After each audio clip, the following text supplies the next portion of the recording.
A reclusive man's solitude is shattered by the appearance of a desperate, hunted soul. For 10 years, Cole had curated the silence of his ranch, a fortress built of endless fence lines and a sky too vast to be troubled by the world of men. The dust was his only constant companion, a fine red powder that settled on his conscience and his coffee cup with equal indifference. His past was a locked room, and he had thrown away the key. He was tending to a cracked water trough when he saw the new dust cloud, a frantic plume rising from the dirt road that led to his gate. It was not the lazy drift of a mail truck or the slow churn of a lost traveler. This was the signature of pursuit, a violence against the stillness of the afternoon. He straightened up, his hand unconsciously drifting to the worn handle of the revolver holstered at his hip. He watched as a figure stumbled from the dust, a harrowing apparition of skin and bone that collapsed just shy of his property line.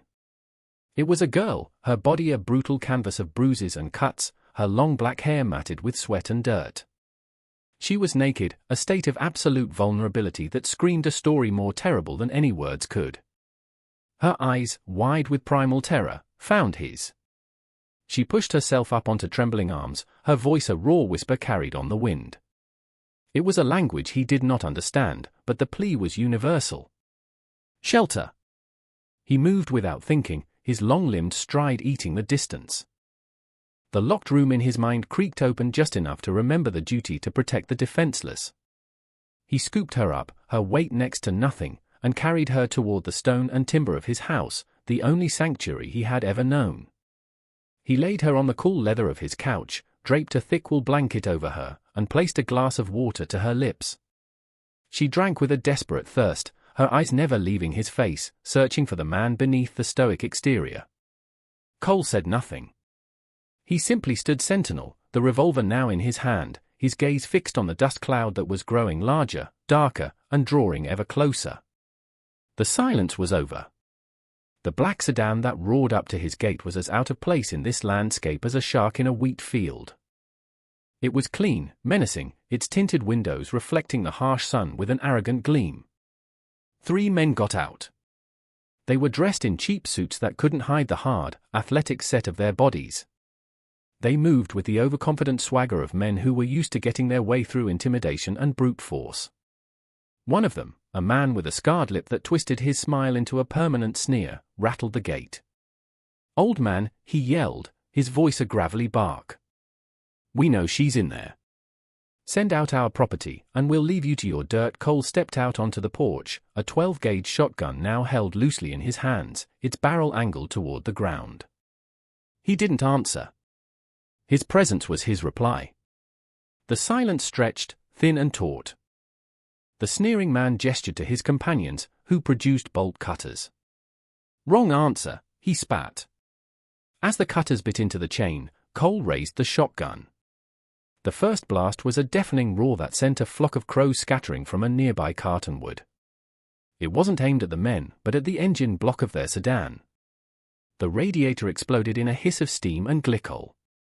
The men froze, stunned by the sudden, decisive violence.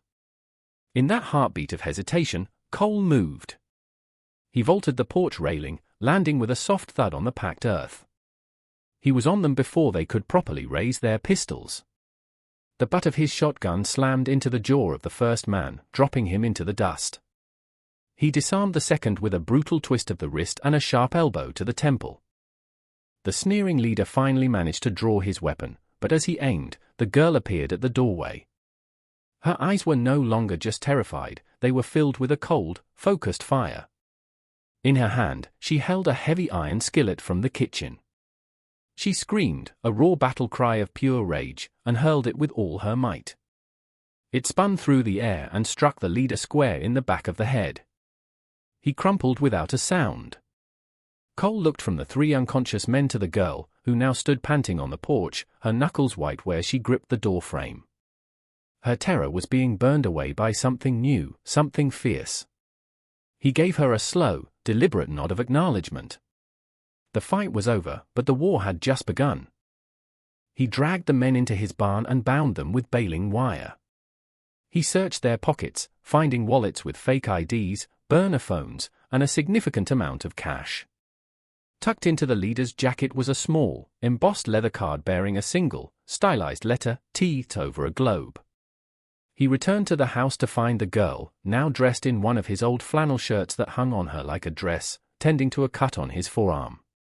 She worked with a surprising gentleness, her fingers deftly cleaning the wound. Her name, she managed to communicate through a series of gestures, and a single, whispered word, was Mai. She pointed to herself. Mai, and then she pointed to him, a question in her eyes. Cole, he said, his own voice sounding rusty from disuse. He showed her the leather card. Her reaction was immediate and visceral.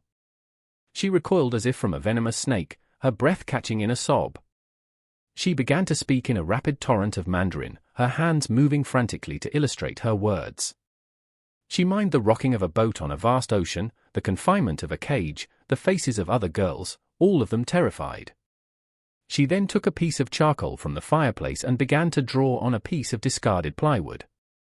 She drew the symbol from the card, that's T, and then she drew the face of a man she had seen only once, a cold, imperious Westerner with cruel eyes. Beside the drawing, she wrote a name she had overheard her captors speak with a mixture of fear and reverence. Thorn. The picture was becoming terrifyingly clear. This wasn't a local problem. Mai was a survivor of human trafficking on an international scale, and these men were merely the lowest-level retrievers. The man named Thorn was the architect of her misery, a corrupt magnate who saw human beings as inventory. Cole felt a cold dread settle in his gut, colder than any winter night he had ever spent on the ranch. He looked from Mai's drawing to the vast, empty horizon. His sanctuary was no longer a fortress, it was an isolated battlefield. And he knew, with a certainty that settled deep in his bones, that more men would be coming. The next dust cloud appeared at dawn. It was different from the others, slower, more deliberate. As it drew closer, it resolved into the familiar shape of a county sheriff's patrol car. For a fleeting moment, a sliver of hope cut through Cole's grim resolve. Perhaps a neighbor had heard the shotgun blast. Perhaps order was about to be restored. The car crunched to a halt beside the disabled sedan, and Sheriff Brody emerged. He was a large man who had grown soft in his uniform, his face perpetually flushed. He adjusted his gun belt and sauntered toward the gate, not with the caution of a lawman responding to a potential crime scene, but with the proprietary air of a landlord inspecting his property. "Cole," he called out, his voice a lazy, unconcerned drawl. "Heard some commotion out this way. Everything all right?" Cole stood on the porch, the shotgun back in his hands. He watched Brody's eyes flicker to the house, to the barn, and back to him. There was no concern in them, only a calculating assessment. "Just some trouble with coyotes," Cole said, his voice flat. Brody chuckled, a hollow sound that didn't reach his eyes. "That so? The four-legged kind or the two-legged kind?" He leaned against the gate, his thumb hooked in his belt. "I got a call from a Mr. Thorn. Powerful man. Says some of his associates, who were in the area on business, went missing near your property. Said they were tracking some stolen cargo." The word cargo hung in the air, thick and vile. The sliver of hope in Cole's chest died, replaced by a cold, hard certainty. Brody was not the law. He was a tool, another piece of equipment owned by Thorn. The corruption didn't just touch this land, it wore a badge and drove a patrol car. The sheriff was the next wave of attack, more dangerous than the last because he came wrapped in the flag of authority. Cole's grip tightened on the shotgun. The world he had tried to leave behind had finally found him, and it was uglier than he remembered. "That cargo is a human being, Sheriff," Cole stated, his voice low and steady, each word a carefully placed stone. "And she's under my protection," Brody sighed, a theatrical display of disappointment. "Now, Cole, let's not make this difficult. You've always been a good neighbor. Quiet. Kept to yourself. I'd hate for that to change. Mr. Thorn is a reasonable man, but he's very particular about his possessions. He's willing to overlook the damage to his vehicle and his personnel in exchange for a smooth return." The sheriff's tone was placating, the kind of voice one might use on a spooked horse, but the threat beneath it was steel. "She's not a possession," Cole said, his knuckles turning white. "And you're not a lawman. "You're a delivery boy." Brody's face hardened, the folksy mask falling away to reveal the cold enforcer beneath. "You want to get righteous with me, Cole? I know all about you. I read your file when you first bought this place. Special Forces. Distinguished service, followed by a very messy discharge. Something about refusing a direct order in Afghanistan. Something about a village full of civilians. You've got a history of protecting people you shouldn't. Look where it got you then." Hiding out here in the middle of nowhere, he pushed himself off the gate, his hand now resting on the butt of his sidearm. "Don't make the same mistake twice. This is not your fight. Give me the girl, and you can go back to your miserable, quiet life. Refuse, and I'll deputize every man Thorne has in a 100-mile radius, and we'll tear this place apart, board by board. And we'll do it all under the color of law." From inside the house, a metallic click echoed across the porch, the sound of my chambering a round into the rifle Cole had given her. Her decision had been made. Cole looked at Brody, his eyes as hard and unforgiving as the land around them. "Get off my property," he said. It was not a request. It was an ultimatum. The sheriff's retreat was not a defeat, it was a tactical withdrawal. He drove to a ridge a half-mile away, and within the hour, 2 more pickup trucks arrived, filled with armed men. They were not uniformed officers, they were rough-looking contractors, the kind of men who worked for cash and asked no questions. Brody's patrol car gave them the veneer of legitimacy they needed. The siege began not with a bang, but with the crackle of a bullhorn. "Cole, this is your last chance. Come out with your hands up." The words were a formality. Gunfire erupted a moment later, bullets splintering the wooden porch columns and shattering the windows of the house. Cole returned fire from a front window, his shots measured and precise, aimed to disable and suppress, not to kill.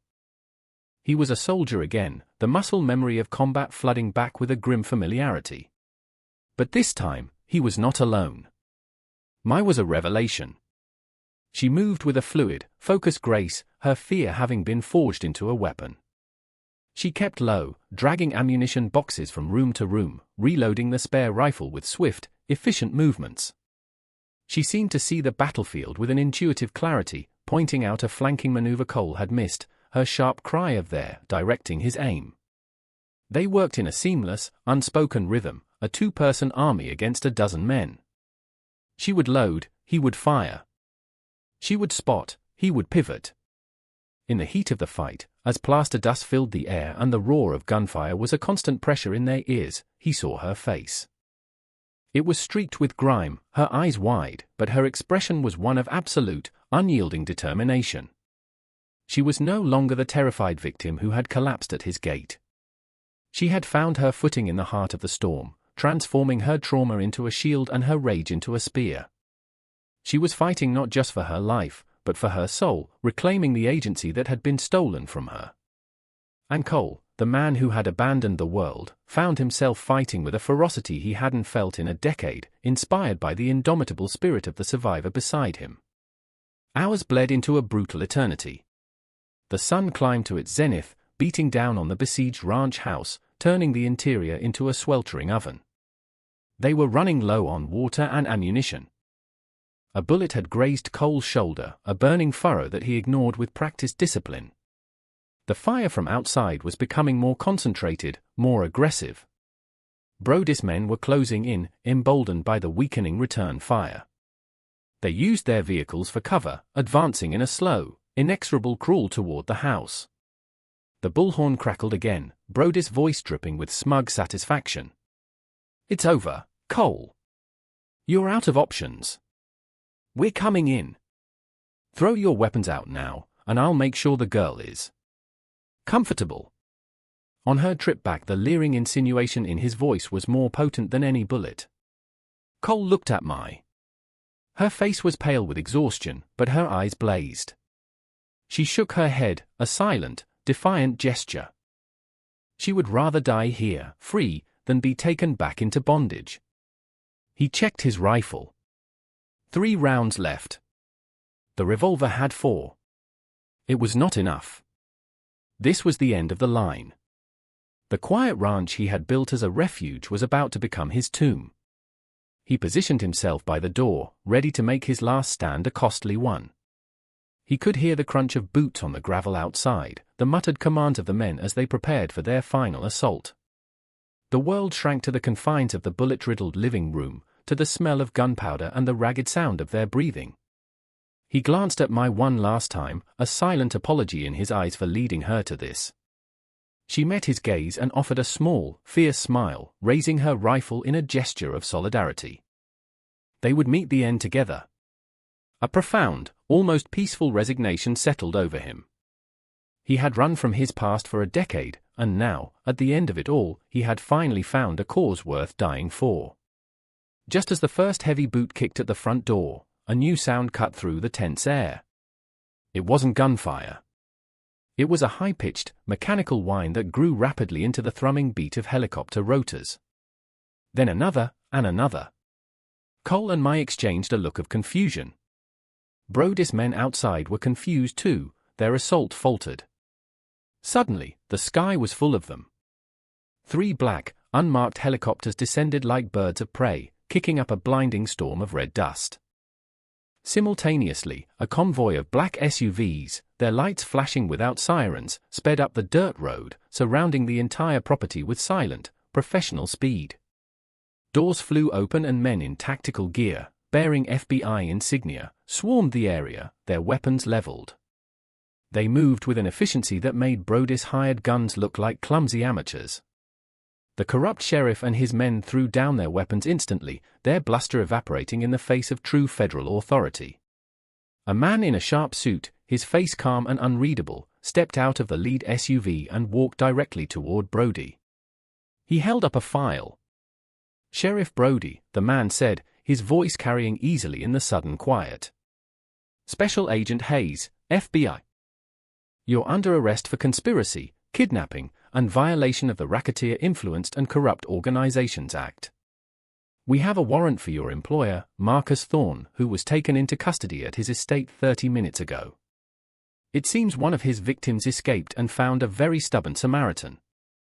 Her testimony, combined with the evidence we've been gathering for 2 years, has just brought down his entire network." Hayes looked past the stunned sheriff toward the bullet-scarred ranch house. The fight was over. Justice had arrived not with a local badge, but from the sky, a deus ex machina of overwhelming force that wiped the board clean in a single, decisive move. A year later, the silence returned to the ranch, but it was a different kind of silence. It was not the empty, lonely quiet of a man in hiding, but the deep, peaceful stillness of a sanctuary that had been tested and held. The bullet holes in the walls had been patched and painted, the shattered windows replaced.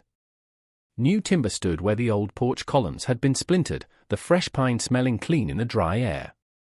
Cole was mending a stretch of fence near the west pasture, his movements easy and unhurried. The wound in his shoulder had healed into a pale scar, a faint reminder of the siege. He was no longer just a resident of this land, he was its guardian, a role he now accepted. He heard footsteps and looked up to see Mai approaching, carrying 2 glasses of lemonade. She wore jeans and a simple cotton shirt, her hair tied back, her face lit by the golden glow of the setting sun. The haunted look was gone from her eyes, replaced by a calm strength and a deep, abiding warmth. She had spent months giving testimony, her courage instrumental in dismantling Thorne's global empire. The government had offered her asylum and a new life in any city she chose, but she had chosen to return to the one place she had ever felt safe. She handed him a glass, their fingers brushing. A simple touch, yet it carried the weight of everything they had survived. They didn't speak much, for they had no need for words. They had forged their own language in the crucible of violence and survival, a language of shared glances, comfortable silences, and the quiet rhythm of working side by side to heal a broken piece of the world. They stood together, watching the sun dip below the horizon, painting the sky in strokes of orange and purple. This was not a fortress anymore. It was a home. And the 2 solitary souls who defended it had, against all odds, found they were no longer alone. I wanted to tell you a story about how a single act of compassion can unravel a web of darkness. Cole built walls around his heart and his land to keep the world out, but it was only when he let someone in that he found his true purpose. It's a story about the incredible resilience of the human spirit. Mai was stripped of everything, her home, her freedom, her name, but they could not take her will to fight. She transformed from a victim into a warrior, not because someone saved her, but because she stood up and took an active role in her own liberation. That transition from pure terror to righteous fury is one of the most powerful things I can imagine. What did you think of Mai's transformation? Was her act of throwing the skillet the turning point for her character? I'd love to hear your thoughts on that in the comments below. It really helps me understand what resonates with you. This was a story about justice, about the corrupt being held accountable and the innocent finding peace. If you were moved by this tale of a protector standing against a corrupt system to save an innocent life, then you are going to absolutely love the story I've picked out for you on the screen right now. It's about a decorated war veteran who returns to his quiet hometown, only to discover a deep-seated conspiracy that threatens everyone he loves. The odds are impossible, but like Cole, he refuses to back down. Click on that video, and I promise you another story of justice you won't forget. I'll see you there.